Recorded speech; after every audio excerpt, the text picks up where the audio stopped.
اعوذ باللہ من الشیطان الرجیم بسم اللہ الرحمن الرحیم انا انزلنا التوراۃ فیہا ھدی ونور، بے شک ہم نے نازل کیا تورات کو فیہا ھدی ونور، جس میں ہدایت بھی تھی اور نور بھی۔ جس طرح اللہ تعالیٰ کی پچھلی کتابوں میں ہدایت اور نور تھی، قرآن کریم میں ہدایت اور نور ہے، اسی طرح تورات میں بھی ہدایت اور نور تھی، انجیل میں بھی ہدایت اور نور تھی، اور صحف ابراہیم، صحف موسیٰ، زبور، اللہ کی تمام کتابیں ہی سراپا ہدایت ہیں، سراپا نور ہیں۔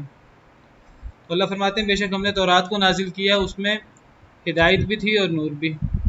کل تفصیل سے وضاحت ہو گئی ہے کہ جو اصل تورات تھی، تو اصل تورات اللہ کی کتاب ہے، اللہ کا کلام ہے، اور جس دور میں وہ نازل ہوا اس دور کے حوالے سے وہ سراپا ہدایت، سراپا نور، کامل و اکمل اس دور کے حساب سے، مخصوص دور کے حساب سے، مخصوص قوم کے لحاظ سے وہ ان کے لیے مکمل بھی ہے، ان کے لیے اس میں ہر تفصیل بھی تھی لیکن آج کے دور کے لیے اور رہتی دنیا کے لیے اور تمام انسانیت کے لیے اس کی وہ حیثیت نہیں ہے، اور یہی حیثیت انجیل کی اور باقی کتابوں کی بھی نہیں ہے، یہ حیثیت صرف قرآن کو حاصل ہے۔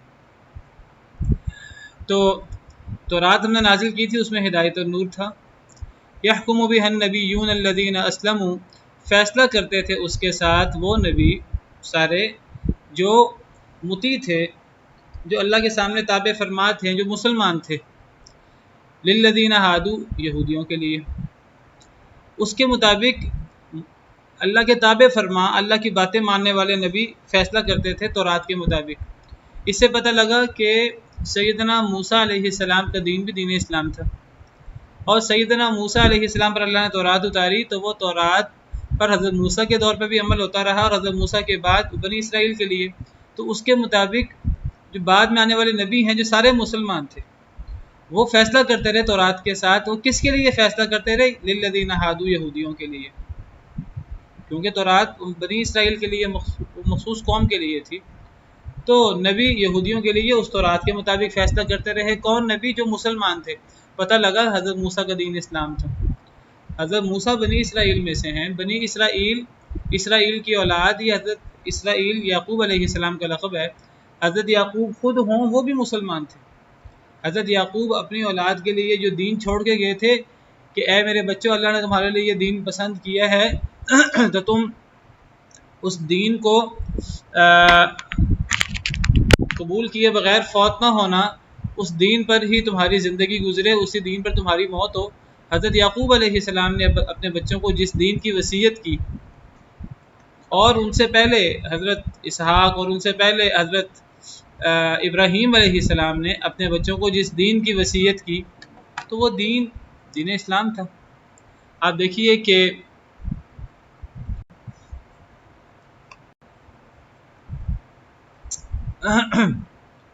حضرت ابراہیم علیہ السلام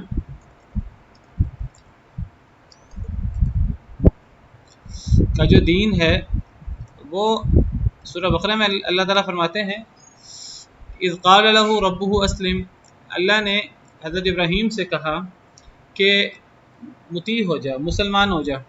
قال اسلمت لرب العالمین، تو حضرت ابراہیم کہنے لگے میں اللہ رب العالمین کے لیے مطیع ہو گیا۔ حضرت ابراہیم کا دین اسلام تھا۔ ووصى بها ابراہیم، اسی کی وصیت ابراہیم علیہ السلام نے اپنے بیٹوں کو کی، دین اسلام کی۔ ویعقوب، اور حضرت یعقوب جن کا لقب اسرائیل ہے، انہوں نے بھی اسی کی وصیت اپنے بیٹوں کو کی۔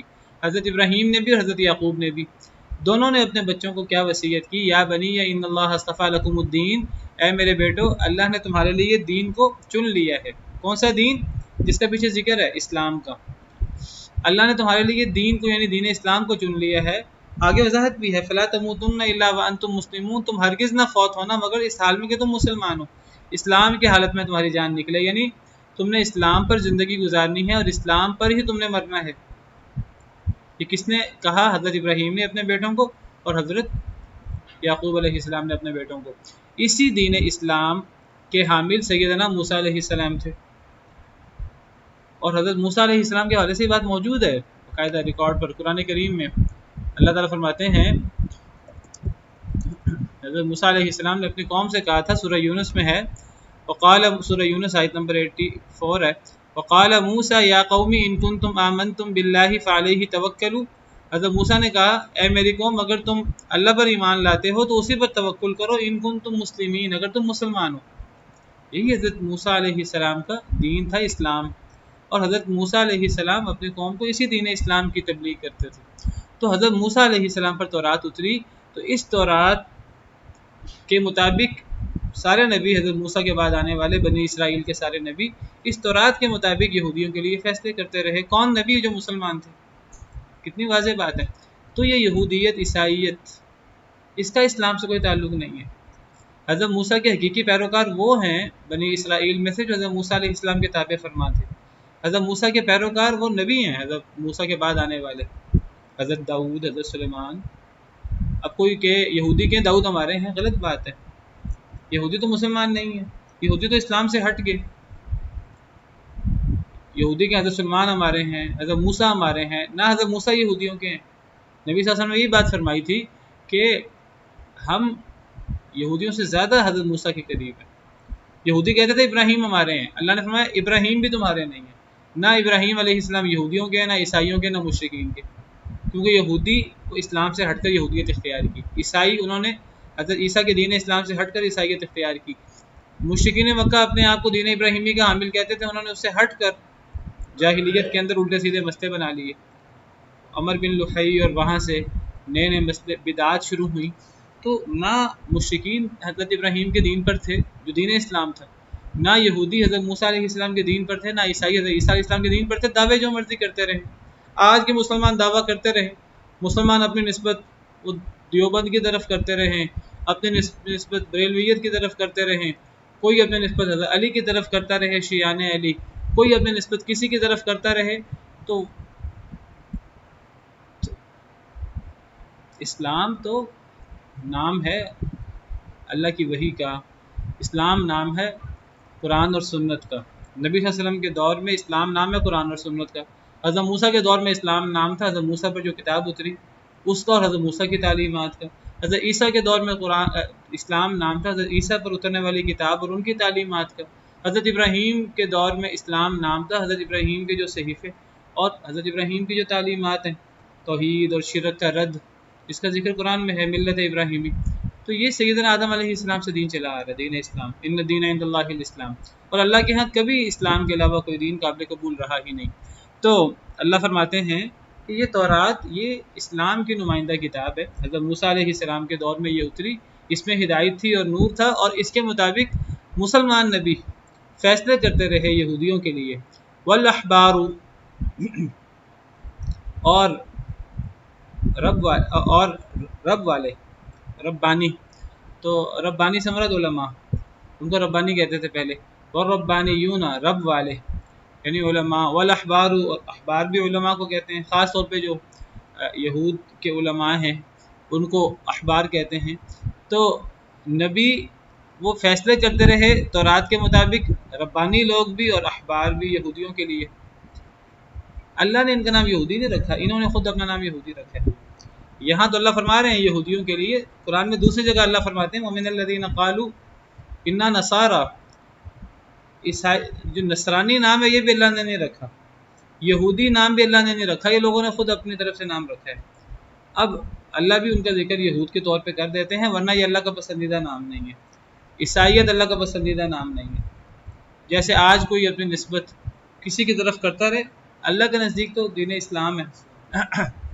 باقی آپ کو میں بتاؤں ناموں میں رکھا کچھ نہیں ہے، اگر ناموں کے ساتھ بندہ اپنا منہج چینج کر لے قرآن و سنت کا، تو پھر وہ بندہ دین اسلام سے ہٹ جاتا ہے، اسلام کی صحیح تعلیمات سے ہٹ جاتا ہے۔ باقی ایک بندہ نام جو مرضی رکھتا پھرے اپنا، لیکن اس کا منہج اسلام والا ہے، نام رکھنے سے کچھ نہیں ہوتا۔ آپ صحابہ کرام کو انصار کہہ دیں، انصار ہونے سے وہ مسلمان نہیں رہتے، آپ ان کو مہاجر کہہ دیں مسلمان نہیں رہتے، ان کا منہج اسلام والا تھا۔ آپ ان کو صحابہ کہہ دیں وہ مسلمان رہتے ہیں، آپ ان کو اہل بدر کہہ دیں، نام سے کچھ نہیں ہوتا اگر منہج اسلام کا ہو۔ لیکن اگر نام کے ساتھ منہج چینج ہو جائے، کوئی بندے کے کچھ لوگ کہیں ہم تو اب دیوبندی ہیں، ہم تو وہ بات مانیں گے جو مدرسہ دیوبند سے آئے گی، جو اسلام کی تشریح وہ کریں گے، وہ اسلام وہ ہمارے نزدیک قابل قبول ہے۔ تو اب مسئلہ ہو جائے گا، کوئی بندہ کہ جی میں حنفی ہوں، میں تو وہ تعبیر مانوں گا اسلام کی جو امام ابو حنیفہ رحمہ اللہ کرتے ہیں، تو یہ اب اسلام کا معنی ختم ہو گیا۔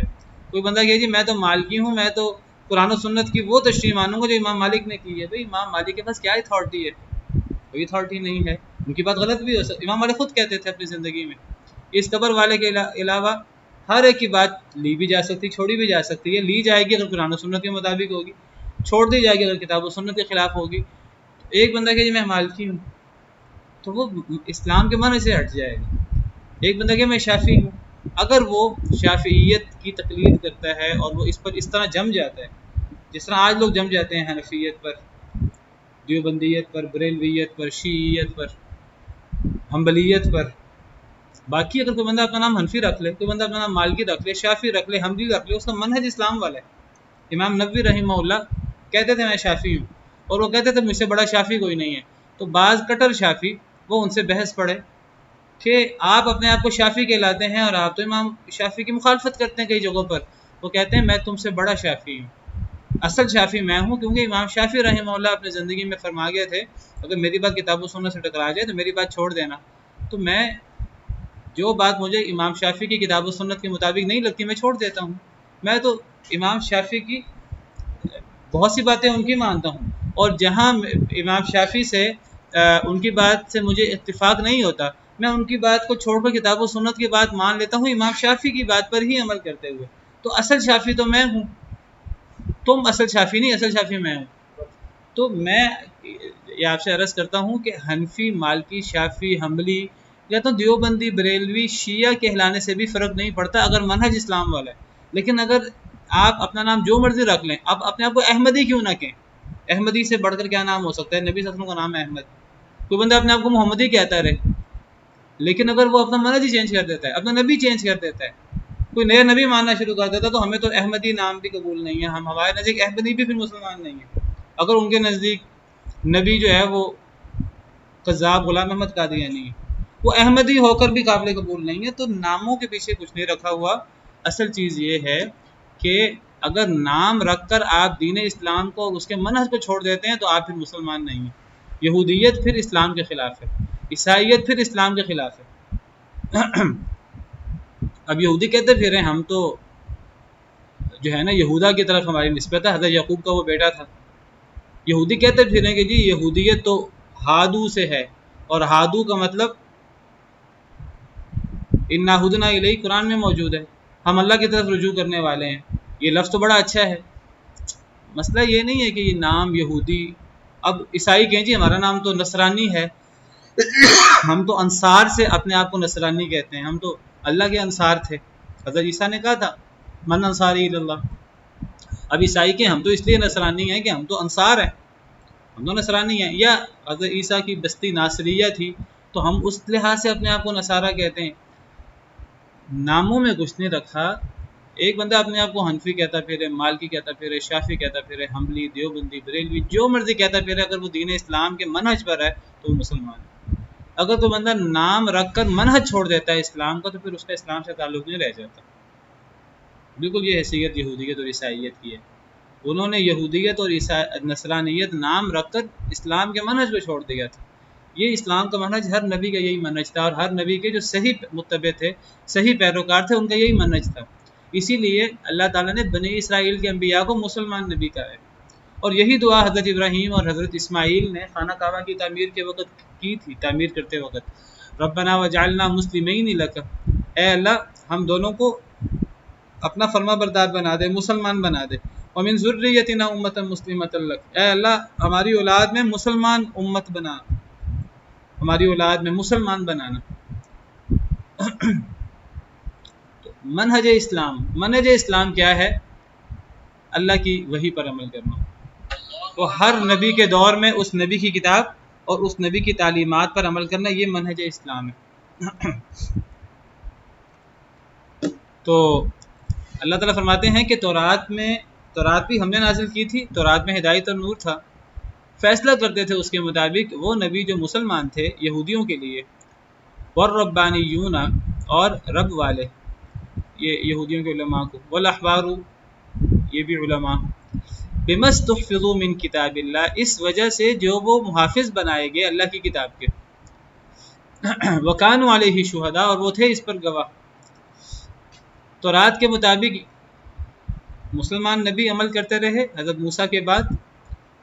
یہودیوں کے علماء ربانی، اور آج بھی ربی کہتے ہیں وہ لوگ، ربانی کہیں یا ربی کہیں ایک ہی معنی ہے، ربانی کہہ دیں یا ربی کہیں، دونوں میں نسبت رب کی طرف ہے۔ قرآن میں لفظ ربی بھی استعمال ہوا، وَكَأَيٍّ مِّن نَبِيٍّ قَاتَلَ مَعَهُ رِبِّيُّونَ كَثِيرٌ۔ قرآن میں لفظ ربانی بھی اچھے معنی میں استعمال ہوا، ربی بھی اچھے معنی میں استعمال ہوا۔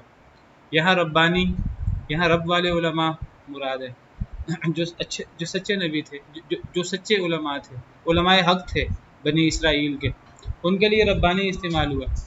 اور ربی کا لفظ بھی قرآن کریم میں اچھے معنی میں استعمال ہوا۔ آج یہودی اپنے علماء کو ربی کہتے ہیں، انہوں نے اپنی اصطلاح بنا لی ہے، وہ بھی رب والے۔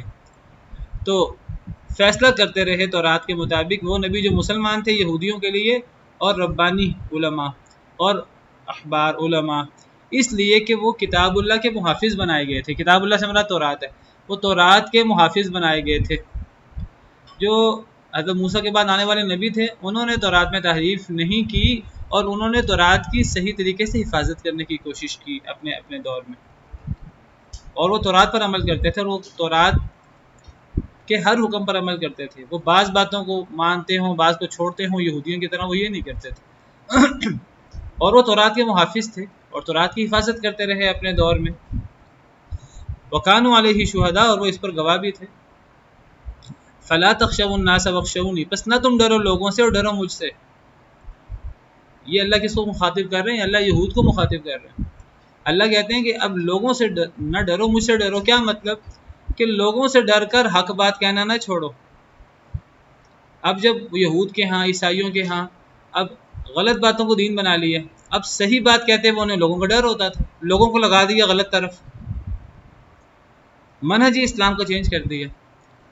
اب رسم و رواج دین بن گئے، ہفتے کے دن کو عزت دے دی، حالانکہ اصل اہمیت جمعے کے دن کی تھی جو مسلمانوں کے یہاں ہے۔ یہی حضرت موسیٰ کے دور میں، حضرت عیسیٰ کے دور میں بھی اصل چیز جمعہ تھا۔ لیکن اب قبلے کے بارے میں بھی یہی چیز ہے، اپنی طرف سے قبلہ اختیار کر لیا، اپنے رسوم و رواج کو دین بنا لیا۔ اب جب اپنے رسوم و رواج کو غلط طور پہ دین بنا لیا، اب اگر کبھی وہ تورات و انجیل کے مطابق صحیح بات کرنے کی کوشش کرتے، لوگ ہی ان کا جینا دوبر کر دیتے۔ تو اللہ فرماتے ہیں کہ تم لوگوں سے نہ ڈرو، مجھ سے ڈرو۔ اگر تم تورات کی بات کرو اور لوگ تمہاری مخالفت کریں تو کوئی بات نہیں، لوگوں سے نہ ڈرنا، مجھ سے ڈرنا۔ وَلَا تَشْتَرُوا بِآيَاتِي ثَمَنًا قَلِيلًا، اور نہ تم خریدو میری آیتوں کے بدلے تھوڑی قیمت۔ اس سے بھی وہی مراد ہے کہ تم دنیاوی مفادات کے لیے تورات کے احکامات کو چینج نہ کرو، دنیاوی مفادات کے لیے تورات میں تحریف نہ کرو، میری آیتوں کے بدلے تھوڑی قیمت، میری آیتوں کو تھوڑی قیمت کے بدلے بیچو نہیں۔ دنیاوی مفادات کے لیے کوئی امیر خاندان ہوتا، کوئی مالدار شخص ہوتا تو تورات کے احکامات چینج ہو جاتے، تحریف ہو جاتی۔ اللہ معاف کرے، آج مسلمانوں کے اندر بھی یہی چیز موجود ہے۔ وَمَن لَّمْ يَحْكُم بِمَا أَنزَلَ اللَّهُ فَأُولَٰئِكَ هُمُ الْكَافِرُونَ، اور جو فیصلہ نہ کرے ساتھ اس کے جو اللہ نے نازل کیا، فَأُولَٰئِكَ هُمُ الْكَافِرُونَ، یہی لوگ کافر ہیں۔ جو ما انزل اللہ کے مطابق فیصلہ نہ کرے، جو ما انزل اللہ کی بجائے اپنی رائے، اپنی اجتہاد، دنیاوی مفادات، لوگوں سے ڈر کر بات چینج کر دے، اللہ کی بات کو چھپا لے، جو اگر مگر کرے، جو اللہ کے احکامات کے مطابق فیصلہ نہ کرے، تو یہ لوگ کافر ہیں۔ یہ آیت جو اللہ کے احکامات کے مطابق فیصلہ نہ کرے تو یہ لوگ کافر ہیں، یہ آیت نمبر 44 کے آخر میں بھی ہے، اور یہی آیت نمبر 45 کے آخر میں بھی ہے، وَمَن لَّمْ يَحْكُم بِمَا أَنزَلَ اللَّهُ فَأُولَٰئِكَ هُمُ الظَّالِمُونَ، جو ما انزل اللہ کے مطابق فیصلہ نہ کرے تو وہ ظالم ہے۔ وَمَن لَّمْ يَحْكُم بِمَا أَنزَلَ اللَّهُ فَأُولَٰئِكَ هُمُ الْفَاسِقُونَ، یہ آیت نمبر 47 میں بھی، جو اللہ کے احکامات کے مطابق فیصلہ نہ کرے تو یہ لوگ فاسق ہیں۔ تو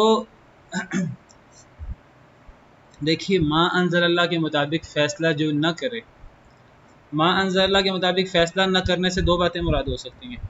ایک بات یہ مراد ہو سکتی ہے کہ ایک بندہ ما انزل اللہ کو حجت ہی نہیں سمجھتا، ایک بندہ ما انزل اللہ کو اہمیت ہی نہیں دیتا، وہ سمجھتا ہے کہ ما انزل اللہ ہو یا ہماری ذاتی باتیں ہوں وہ ایک جیسی حیثیت رکھتی ہیں۔ ایک بندہ ما انزل اللہ کو وقت ہی نہ دے، ما انزل اللہ کا پر ایمان ہی نہ رکھے، تورات تھی تورات پر ایمان نہ رکھے حضرت موسیٰ اور حضرت موسیٰ کے بعد، انجیل حضرت عیسیٰ پر نازل ہوئی انجیل پر ایمان نہ رکھے، انجیل کی بات ہو جو اصل انجیل تھی یا لوگوں کی بات ہو اس کو ایک جیسی اہمیت دے، اس کے نزدیک انجیل کی کوئی وقت نہ ہو۔ آج ایک بندے کے نزدیک قرآن کی بات کی اہمیت نہ ہو، وہ کہ جی قرآن کا حکم ہو، قرآن نے جو سزائیں بیان کی ہیں، قرآن نے جو ایک طریقہ کار بیان کیا ہے وہ طریقہ کار لے لیا جائے یا لوگوں کا بنایا ہوا طریقہ کار لے لیا جائے۔ ایک بندہ ما انزل اللہ کے مطابق فیصلہ نہ کرے، دل سے وہ ما انزل اللہ کو اہمیت نہ دے، تو ایسا بندہ دین اسلام سے خارج ہو جاتا ہے۔ اگر تو مراد یہاں یہ لیا جائے جو ما انزل اللہ کے مطابق فیصلہ نہ کرے، یعنی ایک بندہ ما انزل اللہ کو اہمیت دینے کو تیار نہیں ہے، وہ ما انزل اللہ کو اور لوگوں کی رائے کو ایک جیسی اہمیت دیتا ہے، وہ سمجھتا ہے جو جج قاضی فیصلہ کریں اپنی رائے سے فیصلہ کریں وہ بھی قرآن کے حکم کی طرح ہے، وہ بھی تورات کے حکم کی طرح ہے، اس دور میں وہ بھی انجیل کے حکم کی طرح ہے، یہ ایسا بندہ تو اسلام سے خارج ہو جاتا ہے، کافر ہو جاتا ہے۔ اللہ نے فرمایا جو ما انزل اللہ کے مطابق فیصلہ نہ کرے وہ کافر ہیں، وہ ظالم ہے۔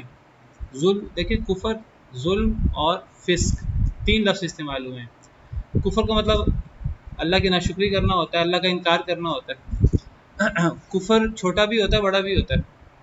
بڑا کفر ہوتا ہے جو ہم کہتے ہیں فلاں بندہ کافر ہے، ایک چھوٹا کفر بھی ہوتا ہے، ایک بندہ مسلمان ہوتے ہوتے کافر ہو سکتا ہے، اللہ کے چند احکامات کو نہ مانے، اس کو بھی کافر کہہ سکتے ہیں۔ ضروری نہیں کہ ایک بندہ جو دین اسلام سے خارج ہو اسے ہی کافر کہیں، کفر بڑا کفر بھی ہوتا ہے اور ایک چھوٹا کفر بھی ہوتا ہے جس کو کفر دونوں کفر کہتے ہیں۔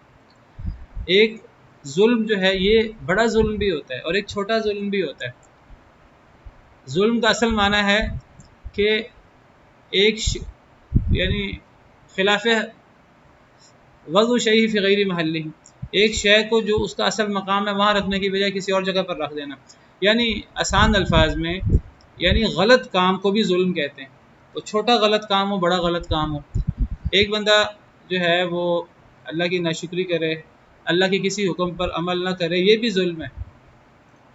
صغیرہ گناہ بھی ظلم ہے، کبیرہ گناہ بھی ظلم ہے، اور ایک بڑا ظلم ہے جس کو شرک کہتے ہیں۔ ان الشرک لظلم عظیم، ظلم بھی انسان کو بعض دفعہ ظلم کا اطلاق بھی کافر پر ہوتا ہے، ظالم کا اطلاق کافر پر ہوتا ہے، مشرک پر بھی ظالم کا اطلاق ہوتا ہے جو دین اسلام سے خارج ہوتا ہے۔ میں ذکر کر رہا تھا کفر بڑا کفر بھی ہوتا ہے، ظلم بھی بڑا ظلم بھی ہوتا ہے جو دین اسلام سے خارج ہو جاتا ہے۔ اور فسق کا مطلب ہوتا ہے الخروج عن طاعت اللہ، اللہ کی اطاعت سے نکل جانا۔ فسق بھی ایک بڑا فسق ہوتا ہے، بڑا فسق ہے کہ انسان دین اسلام سے خارج ہو جائے۔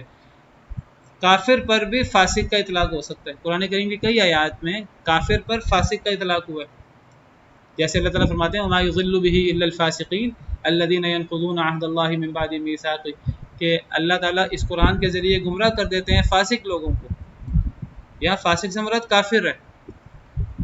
تو اگر تو ما انزل اللہ کے مطابق جو فیصلہ نہ کرے، اس سے مراد ایک بندہ ما انزل اللہ کو اہمیت ہی نہ دے، ایک بندہ ما انزل اللہ اور غیر ما انزل اللہ کو ایک جیسا سمجھے، ایک بندہ سمجھے کہ جی ما انزل اللہ کے علاوہ کسی اور کی بات بھی قرآن کے برابر ہو سکتی ہے، ایک بندہ سمجھے کسی اور کی بات قرآن سے بالا تر ہو سکتی ہے، دل سے یہ سمجھے، تو ایسا بندہ بڑے کفر میں، بڑے ظلم میں اور بڑے فسق میں مبتلا ہوتا ہے۔ بڑا کفر بھی صریح کفر ہے، بڑا ظلم بھی کفر ہے، اور بڑا فسق بھی کفر ہے۔ اور اگر یہ وَمَن لَّمْ يَحْكُم بِمَا أَنزَلَ اللَّهُ فَأُولَٰئِكَ هُمُ الْكَافِرُونَ، اگر یہاں ما انزل اللہ کو چھوڑ کر فیصلہ کرنے سے مراد ایک بندہ دل سے قرآن کے برابر کسی حکم کو نہیں سمجھتا، ایک بندہ دل سے قرآن سے بڑا کسی حکم کو نہیں سمجھتا، وہ دل سے یہ سمجھتا کہ قرآن بالا تر ہے، اللہ کا حکم بالا تر ہے، لیکن بشری تقاضے کے تحت اس سے کبھی بھول چوک ہو جاتی ہے، کبھی اللہ کے حکم کے مطابق عمل نہیں ہو پاتا، کبھی عدالت میں فیصلہ کرتے کرتے ہے مسلمان، سمجھتا قرآن کی بات بالا تر ہے، لیکن کبھی کبھی دنیاوی مفادات کے لیے، کبھی کبھی جھوٹی گواہی بھی دنیاوی مفاد کے لیے سمجھتا قرآن کا حکم بالا تر ہے، لیکن کبھی ما انزل اللہ کے بغیر بھی فیصلہ کر دیتا ہے دنیاوی مفاد کے لیے، تو ایسا بندہ اس پر کفر کا اطلاق ہو سکتا ہے، لیکن اس سے کفر سے مراد وہاں بڑا کفر نہیں ہوگا، وہاں کفر سے مراد کیا ہوگا؟ چھوٹا کفر، وہاں ظلم سے مراد بڑا ظلم نہیں ہوگا، پھر کفر، وہاں ظلم سے مراد چھوٹا ظلم ہوگا، وہاں فسق سے مراد بڑا فسق نہیں ہوگا، وہاں فسق سے مراد چھوٹا فسق ہوگا۔ میں ذکر کر رہا ہوں کہ کفر بھی چھوٹا کفر بھی ہوتا ہے، جیسے کہ حدیث مبارکہ میں ہے نبی صلی اللہ علیہ وسلم نے فرمایا کہ سباب المسلم فسوق وقتالہ کفر، کہ مسلمان کا ایک دوسرے کو گالی دینا فسق و فجور ہے، اور مسلمانوں کا آپس میں لڑنا کفر ہے۔ اب کیا ہم کہیں گے کہ اگر دو مسلمان آپس میں لڑ پڑیں تو کیا وہ کافر ہو جاتے ہیں؟ حدیث صریح حدیث ہے کہ مسلمانوں کا لڑنا کفر ہے۔ آپ کو پتہ ہے حضرت علی حضرت معاویہ آپس میں لڑے، صحابہ کرام میں آپس میں لڑائی بھی ہوئی، اجتہادی اختلاف تھا، کیا وہ کافر ہو گئے تھے؟ نہیں، وہاں کفر سے مراد چھوٹا کفر ہے۔ جو بندہ کسی کو کافر کہتا ہے، حدیث میں آتا ہے یا تو اگلا بندہ کافر اگر ہو تو وہ کفر کا کلمہ اس پر پڑ جاتا ہے، اگر اگلا کافر نہ ہو تو یہ کافر ہو جاتا ہے۔ کیا ایسا بندہ دین اسلام سے خارج ہو جاتا ہے؟ نہیں، یہاں کفر سے مراد چھوٹا کفر ہے، جس کو کفر دونوں کفر کہتے ہیں۔ تو وَمَن لَّمْ يَحْكُم بِمَا أَنزَلَ اللَّهُ سے مراد اگر ایک بندہ قرآن کے برابر، قرآن کے حکم کے برابر اپنی رائے کو سمجھے یا کسی دوسرے کی رائے کو سمجھے، یا قرآن سے بالا اپنی رائے یا کسی دوسرے کی رائے کو سمجھے، پھر تو کفر اور ظلم اور فسق سے مراد بڑا کفر، بڑا ظلم اور بڑا فسق ہوگا۔ اور اگر ایک بندہ وہ قرآن کو ہی، اللہ کے حکم کو ہی بڑا سمجھتا ہے، لیکن بشری تقاضے کے تحت اس سے اللہ کے فیصلے کے خلاف فیصلہ ہو جاتا ہے، قرآن پر عمل نہیں ہو پاتا، حدیث پر عمل نہیں ہو پاتا، پھر یہاں کفر سے مراد چھوٹا کفر مراد ہوگا، ظلم سے مراد چھوٹا ظلم مراد ہوگا، اور فسق سے مراد چھوٹا فسق مراد ہوگا۔ سیدنا ابن عباس رضی اللہ عنہ نے یہاں کفر سے مراد کفر دونوں کفر لیے۔ اگر کسی بندے سے بعض معاملات میں غلطی ہو جائے، وہ کسی کی رائے کو قرآن کی رائے کے برابر نہ سمجھے، تو یہ چیز آپ نے ذہن میں رکھنی ہے۔ بہت سارے لوگ اس آیت کی وجہ سے وہ گمراہ ہوئے ہیں، اس آیت کا معنی نہ سمجھتے ہوئے، اور وہ لوگوں پر کفر کے فتوے لگا کر سمجھتے ہیں کہ اب ان کو قتل کر دینا اور ان کے خلاف جو ہے بغاوت کر دینا جائز ہے، حکمرانوں کے خلاف بغاوت، حکمرانوں پر کفر کے فتوے۔ ہمارے ہاں یہ داعش اور طالبان اور اس قسم کا تشدد جو ہمارے ہاں پیدا ہوا، اس کی ایک وجہ ان آیات کو صحیح نہ سمجھنا تھا۔ دیکھیے ہمارے سامنے اگر کوئی شخص قرآن کی کسی آیت کے خلاف عمل کر رہا ہے، کسی حدیث مبارکہ کے خلاف عمل کر رہا ہے، ہمارا یہ کام نہیں ہے کہ ہم اس پر یہ آیت فٹ کر کے اس کو ہم کافر بنائیں پہلے، اور کافر بنا کر پھر ہم اس کے خلاف اعلان جہاد کر دیں، خاص طور پہ جب وہ حکمران ہو۔ اور وہ اگر یہ ہوگا تو حکمرانوں کے خلاف خروج کرنا اور یہ دلیل پیش کر کے دیکھیں جی یہ قرآن کے مطابق عمل نہیں کر رہے، سنت کے مطابق عمل نہیں کر رہے، یہ خروج ہے۔ اور خارجی انہی لوگوں کو کہا جاتا ہے کہ جن لوگوں نے حکمرانوں کے خلاف خروج کیا۔ سب سے پہلے جو فتنہ پیدا ہوا اسلام میں وہ خروج تھا، شیعوں سے بھی پہلے جو فتنہ پیدا ہوا وہ خروج تھا حکام پر۔ سب سے پہلے سیدنا عثمان بن عفان رضی اللہ عنہ جو خلفائے راشدین میں سے ہیں، ان کے خلاف خروج ہوا اور ان کو باقاعدہ کافر قرار دے کر قتل کیا گیا، باقاعدہ شہید کیا گیا۔ خارجی لوگ انہوں نے حضرت عثمان رضی اللہ عنہ کو، حضرت علی رضی اللہ عنہ کو، حضرت امیر معاویہ رضی اللہ عنہ کو شہید کرنے کی سازش کی، تو دو کے بارے میں اپنے سازش میں وہ کامیاب ہو گئے۔ حضرت عثمان کو بھی خارجیوں نے شہید کیا، حضرت علی کو بھی خارجیوں نے شہید کیا۔ جس شخص نے حضرت علی کو شہید کیا، عبد الرحمن بن ملجم، اس کی یعنی یہاں ماتھے پر بہت بڑا محراب تھا، اس کا بڑا عبادت گزار شخص تھا، اپنی طرف سے اپنے تئیں بڑا وہ دیندار تھا، لیکن کیسا دیندار تھا کہ کتنی شیطنت اس کے اندر تھی، حضرت علی کو اس نے کافر کہہ کر اور کافر سمجھ کے اس نے قتل کیا، اور اپنی طرف سے اس نے بہت بڑا جہاد کیا اپنی طرف سے۔ کتنا بڑا فتنہ ہے یہ۔ تو ان آیات کو غلط استعمال کرتے ہیں اپنے مفہوم کے لیے۔ دیکھیں کسی کی رائے قرآن کے خلاف ہو، حدیث کے خلاف ہو، پہلی بات تو یہ ممکن ہے کہ اس کو اجتہادی غلطی لگی ہو، اجتہادی غلطی لگ سکتی ہے، اور اجتہادی غلطی میں تو اللہ تعالیٰ نے تو فرمایا ہے کہ کوئی بندہ اگر قرآن کی بات کو، حدیث کی بات پر غور کر کے ایک رائے بنائے، اگر تو اس کی رائے صحیح ہوگی تو 2 اجر، صحیح رائے نہ ہوئی وہ قرآن کا جو صحیح مفہوم ہے وہ نہیں سمجھ پایا، حدیث کا صحیح مفہوم ہے نہیں سمجھ پایا، لیکن اسے محنت کی ہے، اس کا منہج صحیح ہے۔ اگر وہ اجتہادی طور پہ غلطی کرتا ہے تو اسے بھی ایک اجر ملتا ہے، وہ بھی ایک اجر کا مستحق ہے۔ اور اگر بالفرض اس کا اجتہاد نہیں ہے، دنیاوی مفاد کے پیچھے اس نے قرآن کی ایک آیت کو چھوڑ دی ہے، ایک حدیث کو چھوڑ دیا، تو یہ ایک کفر دونا کفر ہوگا، ایک چھوٹا کفر ہوگا، ایک چھوٹا ظلم ہوگا، چھوٹا فسق ہوگا۔ اس کے اوپر ہم بڑا کفر، بڑے ظلم اور بڑے فسق کا اطلاق نہیں کر سکتے۔ یہی سیدنا ابن عباس رضی اللہ عنہ نے اس آیت کی تشریح کی ہے۔ آپ اگلے بندے کو ایک رائے اختیار کرنے کا حق دیں اگر اس کی اجتہادی رائے ہے۔ اگر اجتہادی رائے نہیں ہے، اس نے صریح طور پر اس نے غلطی کی ہے اور دنیا کے پیچھے لگ کر آپ اس کو سمجھا سکتے ہیں، سمجھانا ہمارا کام ہے۔ ہمارا کام لٹ لے کے پیچھے پڑ جانا نہیں، اور صرف لٹ لے کے پیچھے نہ پڑیں بلکہ ہم کافر بنا دیں اور کافر بنا کر پھر اعلان جہاد کر دیں، اور خاص طور پہ جب یہ معاملہ حکمرانوں کا ہو پھر تو یہ بات بہت سینسٹیو ہو جاتی ہے۔ پہلا فتنہ اسلام کا یہ خروج ہے، پھر شیعوں کا فتنہ ہے، پھر اس کے بعد مزید مسئلے ہیں۔ باقی اگر ایک شخص واقعی ہی وہ لوگوں کی بات کو، کفار کی بات کو، لوگوں کی بات کو، اپنے علماء کی بات کو یا اپنی بات کو قرآن کی بات کے برابر سمجھے دل سے، یا قرآن کی بات سے اوپر سمجھے، ایسا بندہ واقعی ہی کافر ہو جاتا ہے۔ ایسا بندے کے بارے میں اگر فاولئک هم الظالمون ہے تو یہ بڑے ظلم میں مبتلا ہے۔ اگر فاولئک هم الفاسقون ہے جیسے اگلی آیت میں ہے تو یہ واقعی بڑے فسق کا شکار ہے۔ لیکن اگر ایک بندہ ایسا نہیں سمجھتا، اور اکثر مسلمانوں کی یہ رائے نہیں ہوتی، بعض ایسے لوگ بھی ہیں جن کی یہ رائے ہوتی ہے، جن کے نزدیک قرآن کے احکامات، قرآن کی سزائیں وحشیانہ سزائیں، ایسے لوگ واقعی ہی کافر ہو جاتے ہیں اگر ان کا یہی موقف ہو۔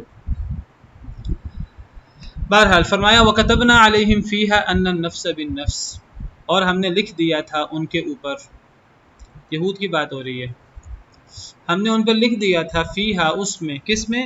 یعنی تورات میں، ان النفس بالنفس کے جان کے بدلے جان، والعین بالعین اور آنکھ کے بدلے آنکھ، والانف بالانف اور کان کے بدلے اور انف ناک کے بدلے ناک، والاذن بالاذن اور کان کے بدلے کان، والسن بالسن اور دانت کے بدلے دانت، والجروح قصاص اور زخموں کے بدلے ہیں۔ تو رات کے اندر تو اللہ نے اتنا انصاف اور اتنا دو ٹوک اللہ نے فیصلہ رکھا تھا کہ اگر کوئی بندہ کسی کو قتل کرے تو جان کے بدلے جان۔ یہ جو بنو نذیر، اور کل میں نے آپ کو ذکر کیا بنو قریظہ کا، بنو نذیر کہتے تھے ہم اعلیٰ عرفہ لوگ ہیں، ہم بڑے لوگ ہیں، ہمارے ہاں کوئی مارا جائے گا تو اس کی دیت زیادہ ہوگی، اور اگر بنو قریظہ میں سے کوئی مارا جائے تو دیت کم ہوگی۔ اور اگر قصاص کی بات ہے تو بنو نذیر میں سے کوئی مارا جائے گا تو قصاص لیا جائے گا، بنو قریظہ میں سے کوئی مارا جائے گا، بنو نذیر قتل کرنے والا ہوگا، پھر قصاص نہیں لیا جائے گا، پھر دیت ہوگی۔ جیسے میں نے ذکر کیا تھا آپ کو، دو شان نزول آئی ان آیات کی، ایک تو رجم کا واقعہ جو یہود مرد عورت نے کیا، اور ایک یہ واقعہ، دونوں کا ذکر ملتا ہے روایات میں۔ ممکن ہے دونوں واقعات اکٹھے ہو گئے ہوں، دونوں واقعات ہی ان آیات کے نزول کا سبب بنے ہوں، بلکہ جو یہ آئی تھا اس آیت سے محسوس ہوتا ہے جیسے وہ بنو نذیر اور بنو قریظہ والی بات زیادہ اہم ہے، زیادہ مدلل ہے۔ تو اللہ فرماتے ہیں تورات میں تو ہم نے جان کے بدلے جان لکھا تھا، اب وہ بنو نذیر میں سے کسی شخص کی ہو کہ بنو قریظہ میں سے کسی شخص کی ہو، جان میں کوئی فرق نہیں ہے، قتل کرنے والا بنو نذیر میں سے ہو، بنو قریظہ میں سے ہو، قتل کیا جائے گا جواب میں۔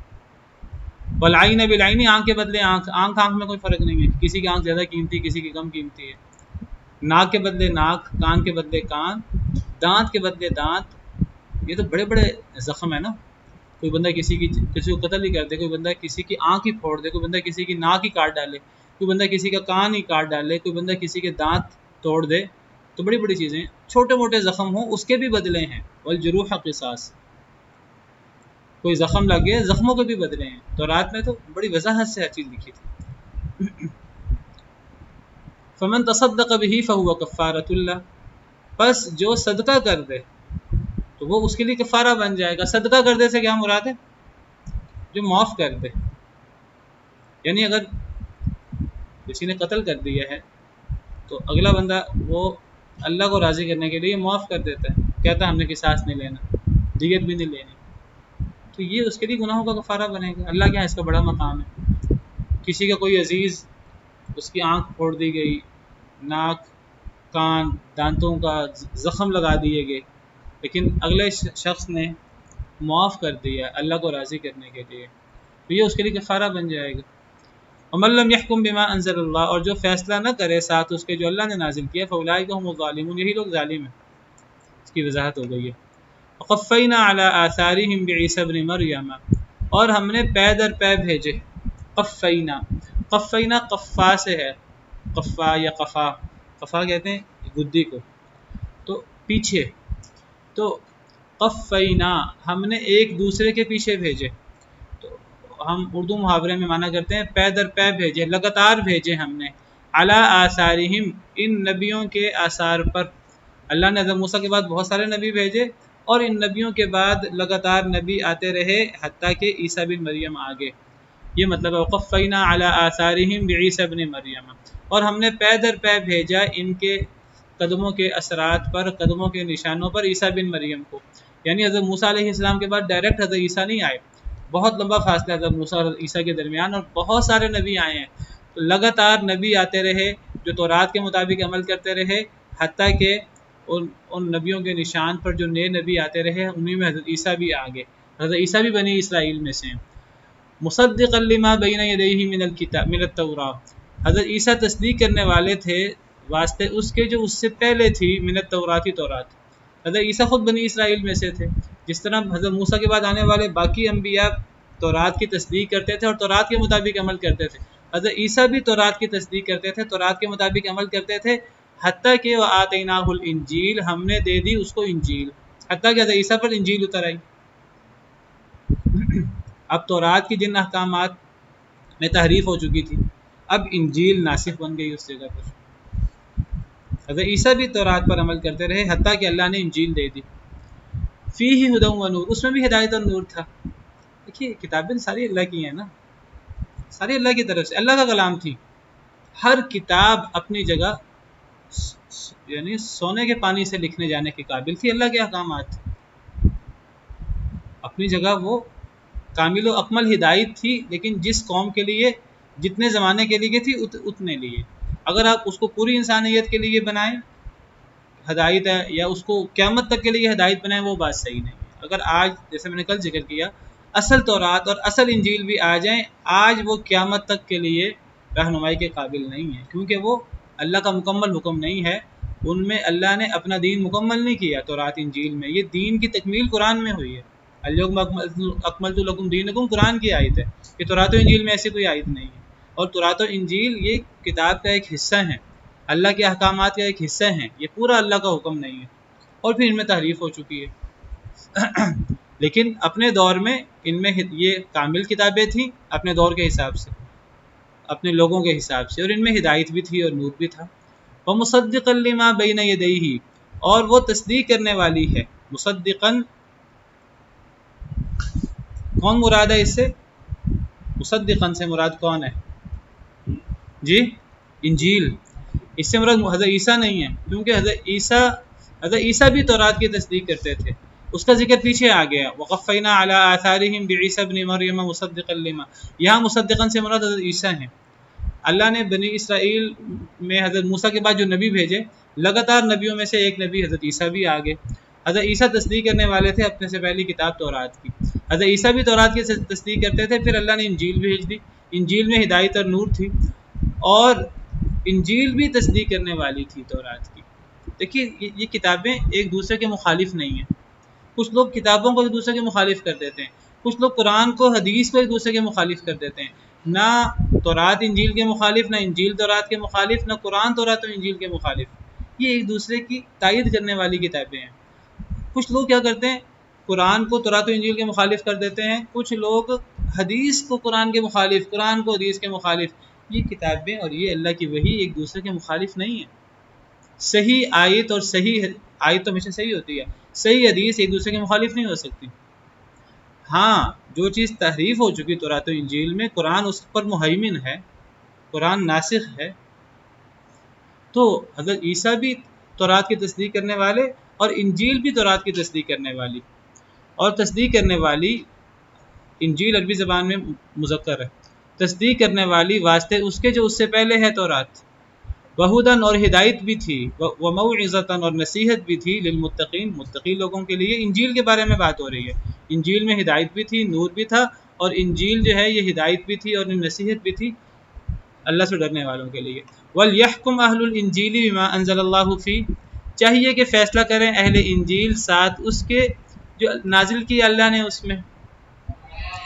وَمَن لَّمْ يَحْكُم بِمَا أَنزَلَ اللَّهُ فَأُولَٰئِكَ هُمُ الْفَاسِقُونَ، جو نہ فیصلہ کرے ساتھ اس کے جو اللہ نے نازل کیا، یہی لوگ فاسق ہیں۔